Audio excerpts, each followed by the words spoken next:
Happy Monday, Indie Gamers. This is Indie Weekly, where we bring you 5 to 10 games you might have missed last week. This time, it's the 25th week of 2018, and I have 6 games you might have missed. I actually have another 5 that I couldn't quite recommend, but I wanted to touch on here. These are all games that have some nice things going for them, but ended up not making the list for one reason or another. So, let's start with those. First is Mushroom Quest. Mushroom Quest is a lovingly crafted Sokoban game. It's got great pixel art, but I excluded it due to the length. There are a total of 30 puzzles, and while some of them provide some clever challenges, it just didn't seem to provide enough value in my opinion. Next up is Heroes Trials. I really wanted this to be a quality Falcom style indie RPG. You follow a series of timed quests, and if you run out of time, you lose, so you'll want to make sure you keep a save from the beginning of the mission. While there's a lot of potential here, Heroes Trials just feels pretty rote. There wasn't enough variety, and it felt like a chore through my personal playtime.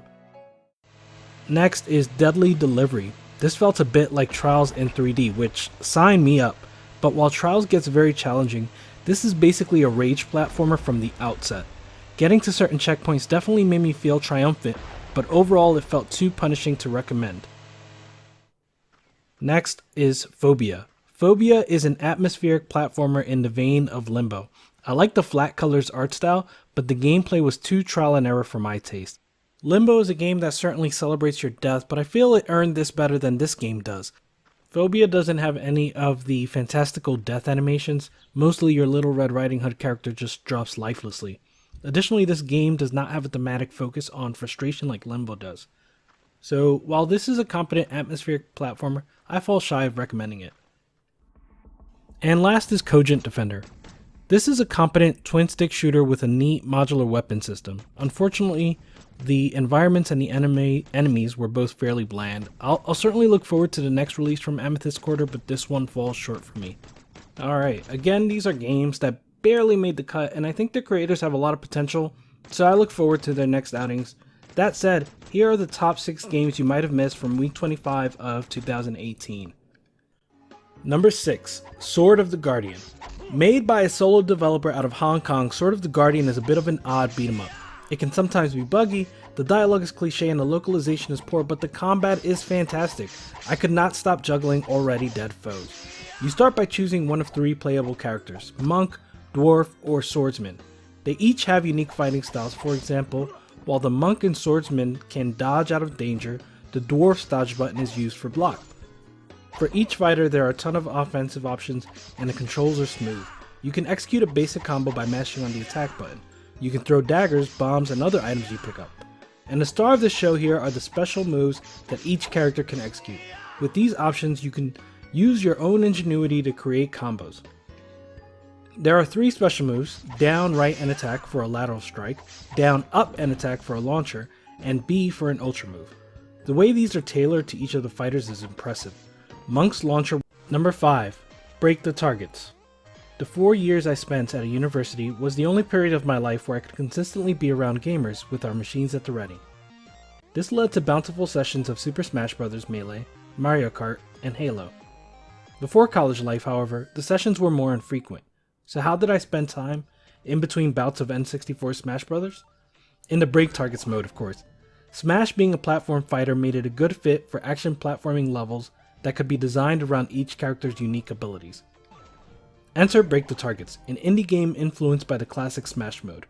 Despite being his first commercial release, developer Qual has seemingly spared no effort to bring a robust release. This game has nearly 150 levels, alongside a level editor, 2 playable characters, and 10 different game modes, including the very entertaining Juggle mode. The controls are a tad awkward, perhaps especially without a GameCube pad. For example, the 4 directional attacks are mapped to the right analog, but jump is mapped to a face button, which makes mid-air attacks cumbersome. The controls are remappable, but my point is there is a learning curve before you can feel competent in this game. Once you do, however, you can float around the maps like a ninja, barely ever touching the ground. In Break the Targets, you have to collect all the gems in a level before proceeding. Some of the gems are encased in a bubble that has to be popped with one of your attacks. The acrobatics needed in each level increase at a reasonable clip. Additionally, the levels are graded on a 3-star system based on your completion speed. That 3rd star is particularly difficult even on early levels. Also difficult are the hidden bolts, 1 per level. taking a significant effort to find, much less reach. These bolts are a challenge that tests your logic and your dexterity. The end product is a game with challenges for any level of gamer. While it's not devoid of rough edges, Break the Targets earns a spot in my rotation by being unique, despite its influence, and exhilarating. Number 4. Suzy Cube. Do you want more adorable in your Mario? Try Suzy Cube. Developer Northern Byte Studios has taken the Super Mario 3D Land formula and really made it their own. You play as a cute, blocky, bunny-like character. Hats are your power-up here. Picking up a blue one will grant you an extra hit point, and green pilot caps result in a double jump. The game is 3D, but the camera is fixed and only rotates as you enter certain zones.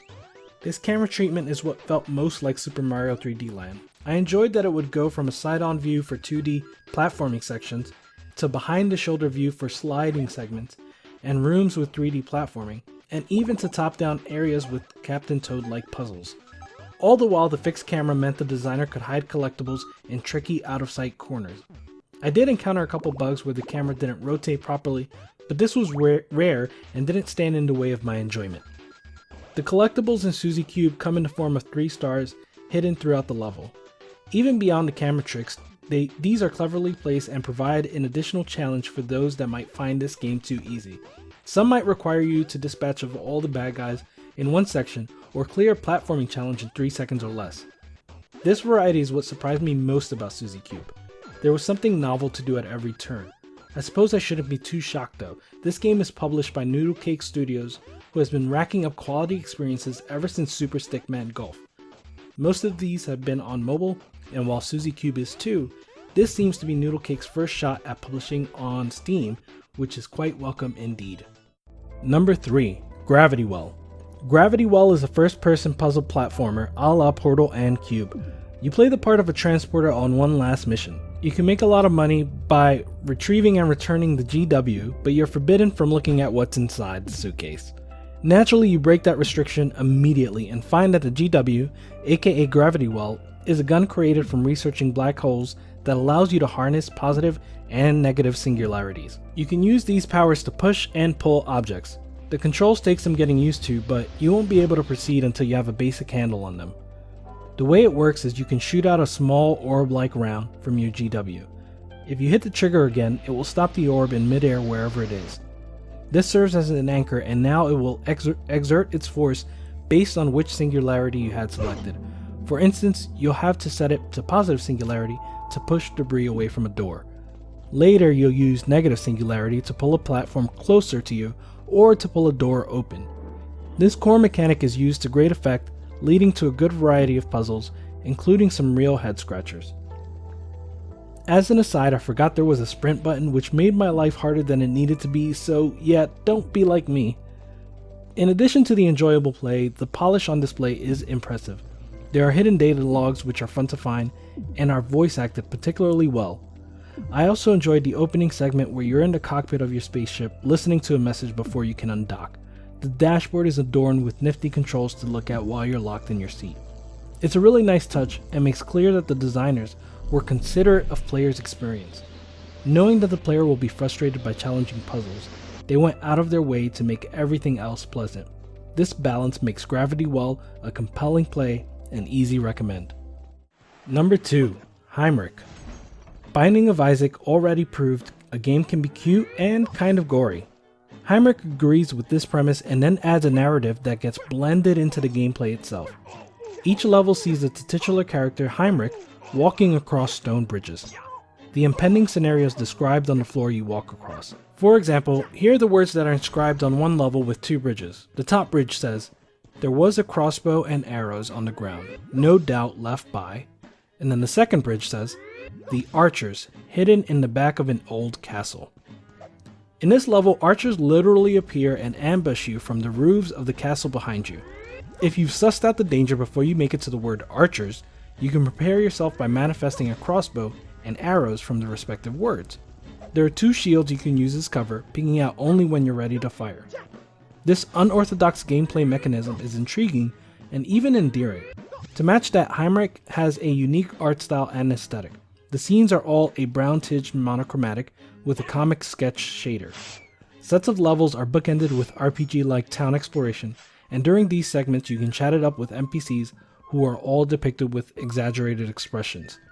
The result is something that could sit alongside the cartoons we considered edgy in the 90s, like Ren and Stimpy. This personality makes Haimrik a no-brainer for this week. Number 1. Lost in Harmony. Lost in Harmony is the elite beat agents of autorunners. The music is bombastic, the style is turned up to 10, and it controls like a dream. In this game, your character and his partner are racing towards the camera on his skateboard. You have to collect star bits, avoid obstacles, and tap buttons to the beat as the setting around you evolves. Because the levels are the character's dreams, they allow for some fantastical transitions. The second level starts you on a seemingly endless wharfside boardwalk with seagulls and ships passing you by. Suddenly the music stops as the water around you swells up into a wave that you have to outrun.